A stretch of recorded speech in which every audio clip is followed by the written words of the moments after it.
Hi everybody, this is Debbie from the Shop at Threads. Welcome back to my channel. If you're new here, we welcome you. If you have been here before, we welcome you back. Anyway, today I'm going to be doing Embroidery 101, all the things that you will need to get started with your embroidery, whether it be for at home, personal needs, or business.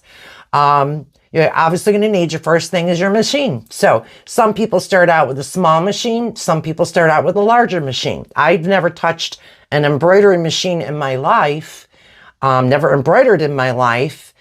However, I started out with a large machine. Now I'm going to show you, I just purchased this small machine.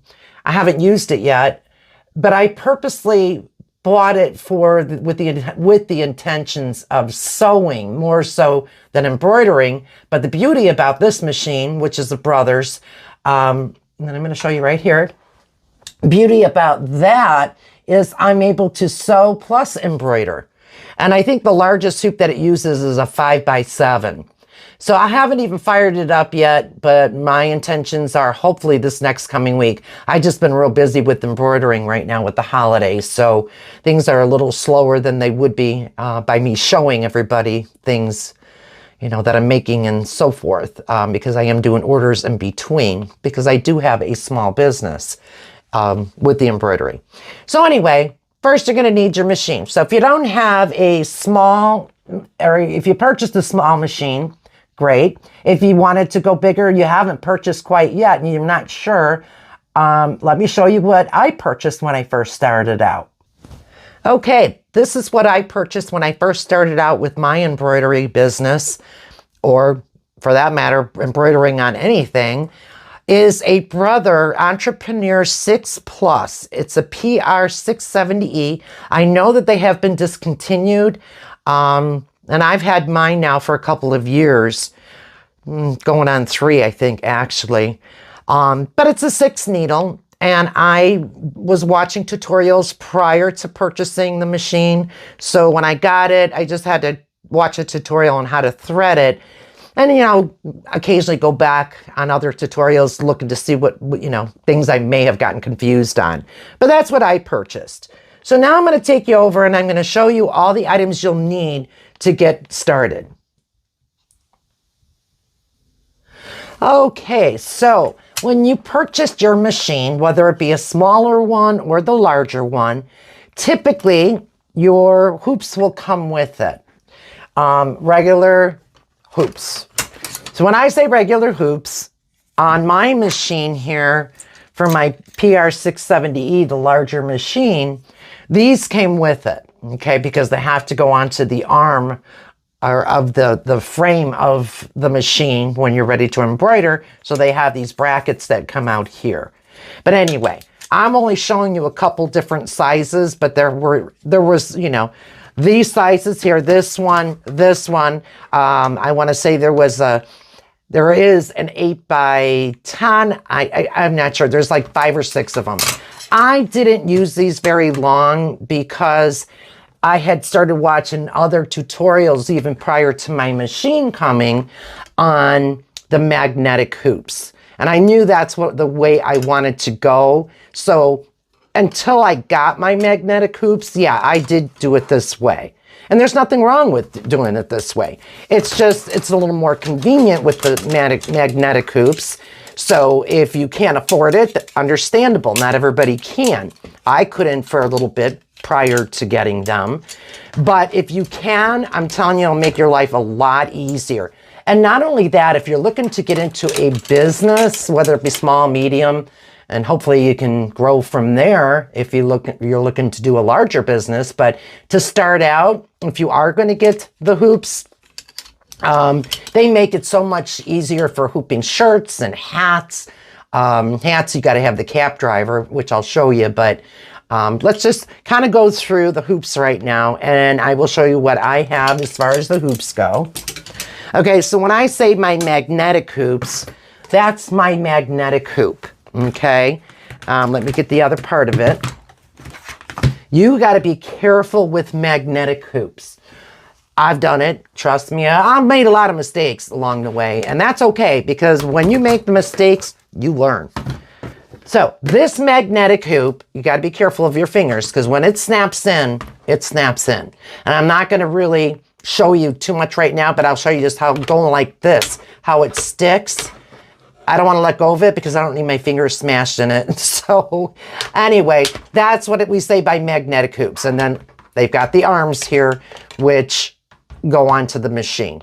And then when you're done using the magnetic hoops, another thing I think I saw it in a tutorial is, you turn it the opposite way of when you're hooping material to keep the pieces together, and it won't snap real quick and catch your fingers or your, whatever's in the way. So that's a magnetic hoop. Here's another one. This is a very popular size. I love it. I use it for a lot of things. I use it for beanies.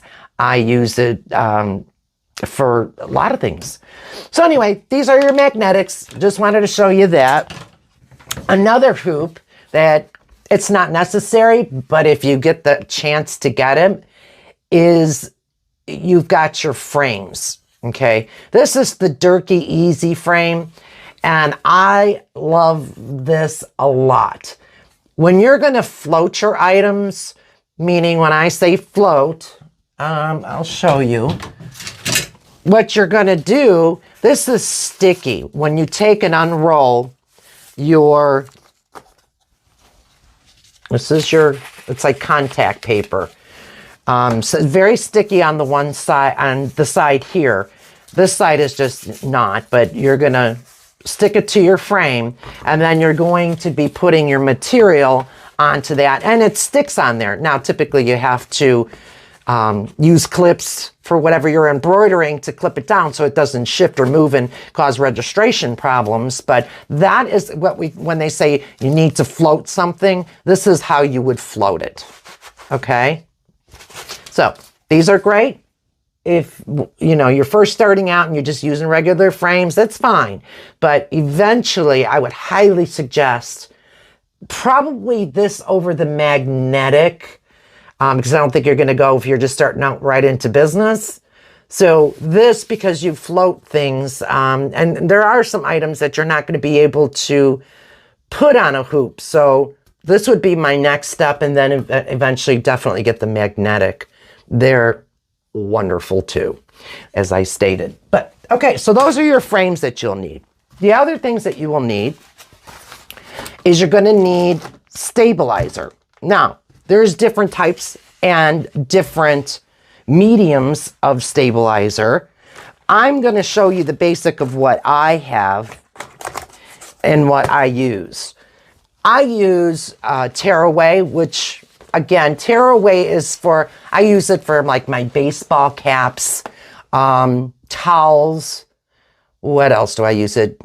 I'll even use it like on sweatshirts. I'll use it as like doubled up with another stabilizer, which typically is your cutaway. So that's tearaway. And when it says tearaway, it's exactly what it says. It tears, okay? That's what you'll need. You will also need some type of cutaway stabilizer. Now, they say that if you're going to wear it, you should definitely be using cutaway.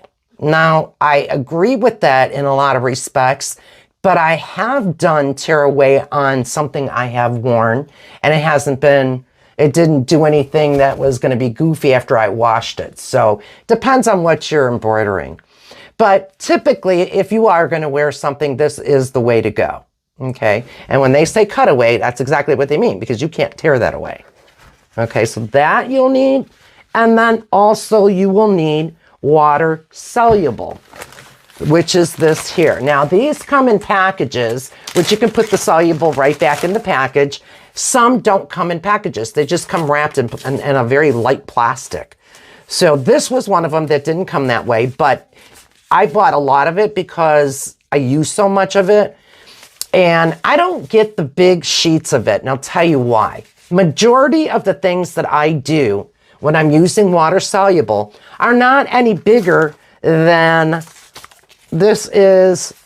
I want to say it's 9 inches. It is 8 inches, okay? But I don't use anything larger than 8 inches in length. Typically I don't. And if I do, then you just double up. So you just kind of save yourself money there and you're not throwing it away. But water soluble is just that. When it says water soluble, meaning that once you're done with the stitch out, you take off as much as you can, and then water will dissolve the rest of it, whether it be if you wash it or you spray it, whatever method you choose to get it off, it comes off. It dissolves. So you'll need that. Also, now here's the water soluble, I'm sorry, in a package. This is typically how they will come, unless you're going like quantity like I did with this, and then I put it back and I put it in a Ziploc bag, because if you don't, any of the moisture in the air eventually will get this to where it cracks. So this is how it will come most of the time. Now I use Super Solvy. I use the different ones. Super Solvy, I use, they have different types, thinner, thicker. This is what I use a lot of too. Okay, and it comes in a package like this. The other thing is Tender Touch. So like if you're going to make children's clothing and you're going to embroider on, not make them, but you're going to embroider on children's clothing, you want to use Tender Touch, because Tender Touch is a very soft iron-on that will prevent any kind of thread from poking through and irritating a child's skin. So this is great for that. Now, I use it also on my sweatshirts for adults. I like the look. It's not necessary to do that, but I like the look of a product that I am making to be very finished looking and professional. So I use it, and it also helps protect those stitches a little bit. Tender Touch has been known, though, when you wash it after a while, that it can loosen up and come off, and that's okay. It's not going to affect the product itself once it's been washed a few times, but I advise this, again, if you're especially sewing on or embroidering on children's clothing. All right. Another thing, when you're floating, you want to invest into some 505, which is temporary adhesive, so that you can spray your clothing to stick better onto the what do you call it? Oh, let me get it here. Where did it go? Here it is. It's like contact paper, like I said, but to this, it's sticky paper. It's just a better way so that your item doesn't move around or shift while you're embroidering. So I do a light spray of this, and then I put it onto this. Or you can use this for several different things you're doing with the embroidery. If you're going to do an applique, use the 505. So this is a necessity, I feel, when you're starting out, or whether you've been doing it for a while. Okay? Now, let's talk about scissors and different tools here. I've got, as you can see, this mat. I think I had bought it at Walmart, or it was Joann Fabrics. I'm not quite sure which one it was. But anyway, this is a cutting mat. So anything that you're doing cutting-wise, you're protecting your underneath surface. Plus, not only that, it has measurements for you, you know, like inches. The result of not using a cutting mat is this. That's what I did, because I took my rotary scissors and came down, which it can happen whether you got a cutting mat or not. But anyway, cutting mat's a good idea to have. I've got this. I think they use this for quilting more so, but I like it. So if I'm looking to do a straight line or what have you, again, not necessary, but a great tool to have. Okay. So now we're talking about scissors. You're going to need sewing scissors, and a good pair, because if you're cutting material, say you're making an applique shirt, you don't want, this is Fiskars scissors. You don't want a cheap pair. It's going to chew up the material. You know, you want a nice sharp pair. So I've got the Fiskars, you know, for cutting material. These I use for if I'm doing an applique. This is Fiskars on this side, the orange handled. I'm not sure what the brand is on this one, but you don't need to. But to start out, you will need one pair. I like these, okay, because I have big hands. I just like to get in there and I like to get close. So these are my favorite pair. I'm a hair designer too. And when I cut hair, I have small scissors. I don't have big ones. I just feel real clumsy with them. But these everybody loves. I've tried them. For me, they're a little clumsy. Not to say that they wouldn't be for you, but they are for me. Rotary scissors. Not necessary, but definitely I suggest if you can down the road, invest into them. Great tools to have. This one I use when I'm doing my do-it-yourself projects. If there's something I need to cut, like, you know, mesh or whatever. I don't like to use the rotary on my material as I do using it for other things because it dulls the blade quicker. So this one here is a Fiskars as well, but they both are actually. And that one there, you know, you do that and then bring it back to make it to the safe mode. The only thing I find is occasionally the blade does loosen up and you got to be careful of that. And that's on both of them, to be honest. And then you got to change the blade out once in a while too, because then they do start getting dull. And the next thing, tape measure, of course. Besides having the mat with the measuring, I have a tape measure. Then I measure out lots of things with this. And then you're going to need pins. Like if you're floating something, you're going to need straight pins to use for that. Okay. And then clips. Clips, clips, clips. Funny thing is, these clips here, you can purchase at Walmart. You can purchase at any kind of office supply place. You know, they're the pinch kind where they come up like this.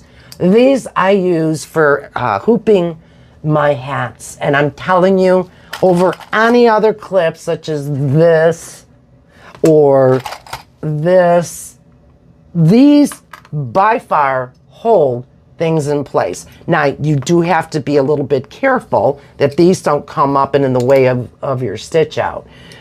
So unless you're like hitting them, they'll come up, but they stay. They're good. But these definitely for hats, these are a must. But these are great too, these little pink ones. I think I bought these on Amazon. Okay. And these are great for when you're doing a floating item to go along. Let me get the frame and show you. To go along the frame with these little clips, and I got these on Amazon. Your material, let's say it's down here. I'm going to take the material and show you with that. But you clip them on the side. They don't get in the way of anything. So they're great for that. Let me show you here. Okay, this is a floating. And here, before we put it on the machine, we're not going to put it like that because you got to put this in the little knobs going into the machine, so you don't want nothing covering that. But anyway, it's just a sample of what I'm going to show you here of how to do it. All right, clips. And it holds it. And I'll clip it all along as many times as I have to use clips to make sure that that item is not going to shift during a stitch out. Because if it does, again, you're creating registration problems. Okay, so 3 different types of clips is what I use. This one, again, you can buy it at an office supply place. I use these. They come in handy for some things that I'm embroidering. And these definitely for if you're going to float something. So those are, in my book, a must. Okay? Now, if you're going to be doing t-shirts or anything like that, sweatshirts, t-shirts, I would highly suggest, I got these on Amazon, because if you don't have a hooping station, you're going to have to measure where your item is going to, where your embroidery is going to hit on your material, on your shirt or sweatshirt. These have the different colors that come, like the V-neck, so you can put that right up against it, your shirt or sweatshirt, and it's going to show you where it should start, or your embroidery should start right here. And here's the collar area. Okay, so those again are not necessary, but they're a great tool to have. Kind of saves you a little bit of time. Now we also have what do you call it? Bobbins. I'm so foggy brain today. Bobbins, okay? You can get regular bobbins. You can spool your own bobbins. Me, I don't have time for that. I love the magnetic bobbins. And I'll tell you one of the biggest reasons. Because it really helps with the tension of the bobbin. So that when it's stitching out, the magnet holds it to the inside of the case where it's not pulling too fast with the needle. So magnetic for me is the way to go. But again, you got to choose what you got to choose. They are a little more expensive, but they're worth, to me, they're definitely worth getting them. This one I got is through Madeira. I like their brand, but I'll tell you, let me show you the brand that I think I even like more. One moment. And these I got through Amazon. Okay, they are the original magnetic core Filtech. They're called Filtech. And they're like not as wide of a magnet piece, but they hold real well. These are awesome. Sorry for the little bird nest that you see in here. I don't know what happened and why I have such a mess there, but I got to straighten that out and cut them off. So yeah, that's it for that. Another thing is, what else was like? Oh yeah, is disappearing ink pen.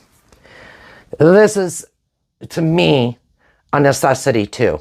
So if you're marking things, especially lighter color, because this is, dark purple, you wouldn't want to use this on black or navy blue or anything, but this is a great tool to have. You can cut, when you're cutting off the tails after your embroidery, and you're using your fiskars, if you have even an old trimmer at home, I have a peanut. And again, I mentioned that I'm a hair designer, and so I use this to cut the hair on, men's necks and so forth. This one was an old one, so I bought a new one to use on hair, and I took this one and I tried it on material, when I was looking to cut the tails off of the embroidery. This has saved me a lot of time. Okay, not that you got a lot of tails on your embroidery, because you don't. If you're doing you're designing your stitch out on, I use Embrilliance for my designing, you shouldn't have that many tails in the end after you do your stitch out. But nonetheless, it just, boom, I go in and do this, and it gets all those tails off. So that's not a must, but that's something to consider down the road. Okay, what else? Oh, yeah. This one, I don't know what I did right now with the end of it, but here it is right here. This goes in here. I purchased this for $19.99 on Amazon. It's not on right now. It's not plugged in, it's dead. But anyway, this is an excellent tool. Like if you want to vacuum your clothes, because it's not super strong, it won't suck the material up. But if you have like lint, or even just from cutting the tails off of whatever you embroidered, this tool here is the best. It really is. I love this thing, especially on hats for me. After I do a hat and I've got to, take the clippers and go in and get the tails out inside of the hat, on a structured hat, I just take this afterwards and it just gets them right out. So great tool to have down the road. Not something you need right away. Like I said, I've showed you everything that you will need as a startup, and I think that's pretty much it. Some of this stuff, again, is not something that you would need. Well, I forgot the main thing. You will definitely need thread. Okay. You don't need, okay, I got my thread. I think when you're starting out, you should get your basic colors and maybe a couple of extra unique colors. Now, I went and I bought and you can still see some of these reds are still in the package. Now that's fine, so that if I wanted down the road to use a color, I've got it. But they say the longer you let the thread sit, the more chance of the thread drying out. And you got to be careful, because then it causes breakage, and it's breakage during, you know, whatever you're embroidering. So I would say if you're starting out with your threads, start out with your whites, your reds, a white, red, gray, black, a green, a blue, and a purple, orange, and a yellow. Your basics.